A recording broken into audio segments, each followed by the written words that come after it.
ভারতবর্ষের জন্য খুব বড় সুখবর দিতে চলেছে ভারতীয় মহাকাশ গবেষণা সংস্থা ইসরোর স্পেডএক্স মিশন। এখন প্রশ্ন হতে পারে, এই স্পেডএক্স মিশনটা কি আবার, এবং এর জন্য কত টাকাই বা খরচ হবে? এই মিশনের মাধ্যমে ইসরো 470 কিলোমিটার ওপরে মোট 2টি স্যাটেলাইট নিক্ষেপ করবে। প্রতিটি স্যাটেলাইটের ওজন 200 কেজি করে, মোট 400 কেজি। একটি স্যাটেলাইটের নাম হলো টার্গেট এবং অপরটির নাম চেজার।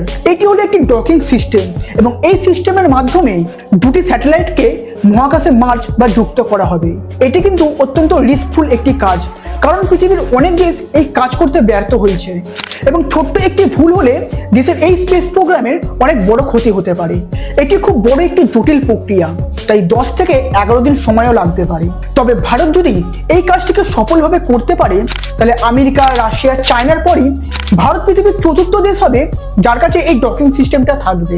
প্রায় 330 থেকে 340 কোটি টাকা দিয়ে এই মিশনটি হতে চলেছে এবং পরবর্তী 10 দিনের মধ্যে এই স্পেস প্রোগ্রামের ফল আমরা হাতে নাতে দেখতে পারবো এবং জানতে পারবো ভারত ইন্টারন্যাশনাল ডকিং সিস্টেমের মতো নিজের ডকিং সিস্টেম বানাতে পারবে কিনা। তবে আফসোসের কথা হলো, ভারতীয় মিডিয়া এই খবরটিকে তেমন তুলে ধরছে না। যাই হোক, বছরের প্রথম দিনে আপনাদের সবাইকে জানাই হ্যাপি নিউ ইয়ার এবং এই ধরনের কন্টেন্ট দেখতে আমাদের চ্যানেলটিকে অবশ্যই সাবস্ক্রাইব করবেন।